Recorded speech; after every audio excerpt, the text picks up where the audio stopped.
मुंबई में एक ऐसी फैमिली है जो पूरी मुंबई का 10% लैंड एक्वायर करती है।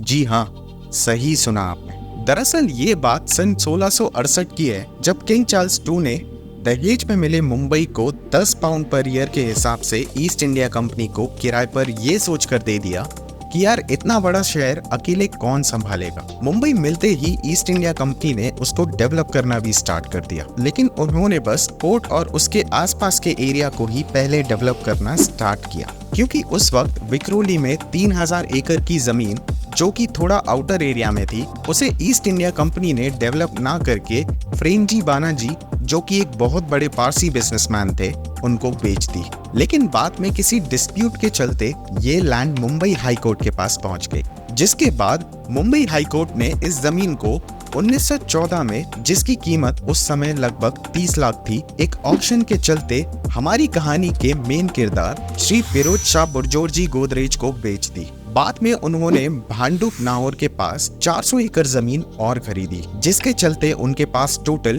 3400 एकड़ जमीन हो गई। बिजनेस टुडे के एक आर्टिकल के मुताबिक विक्रोली की 3000 एकड़ में से करीब 1700 एकड़ की जमीन पर तो आज मैनग्रोव यानी जंगल बन चुका है, और इकोलॉजिकल इश्यूज के चलते उसमें अब कोई डेवलपमेंट भी नहीं हो सकता। उसमें से लगभग 300 एकड़ जमीन पर तो आज भी मुंबई के स्लम एरिया का कब्जा है। आज अगर गोदरेज चाहे तो उस एरिया को खाली भी करवा सकता है, लेकिन कुछ पॉलिटिकल कारणों की वजह से वो उस जमीन को हाथ भी नहीं लगाना चाहता। अब उनके पास जो बची हुई 1000 एकड़ की जमीन है, जिसकी कीमत आज के समय में लगभग 4.3 लाख करोड़ से ज्यादा है, उस पर गोदरेज ने 10 से 20 एकड़ जमीन को तो बस schools, hospitals, factories, employ residential area और कॉर्पोरेट पार्क बनाने में ही इस्तेमाल की है। तो इसमें डिस्प्यूट कहाँ है?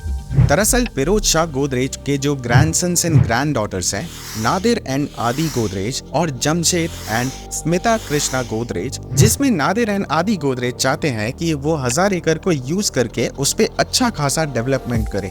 वहीं दूसरी ओर जमशेद एंड स्मिता गोदरेज का कहना है कि वो नहीं चाहते कि ज्यादा डेवलपमेंट करके वो इन्वायरमेंट को और नुकसान पहुंचाएं। तो जो बची हुई जमीन है वो वैसी की वैसी ही पड़ी रहे। वैसे देखा जाए तो इस डिस्प्यूट की कोई भी खबर आज मीडिया में नहीं आई है, क्योंकि इन्होंने लॉयर्स की मदद से इस डिस्प्यूट को बाहर निकालने की बजाय आपस में ही सॉल्व कर लेना सही समझा।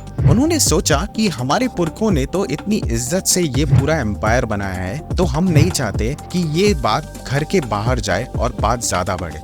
तो सोचो, ये बात तो हुई इन अमीरों की, लेकिन उनकी जगह अगर आज कोई और होता तो शायद जरा सी बात पे पुलिस केस हो जाता और एक दूसरे को जेल भी भेजने की नौबत आ जाती। लेकिन यहाँ ऐसा कुछ नहीं हुआ और मामला आपस में ही सॉल्व हो गया।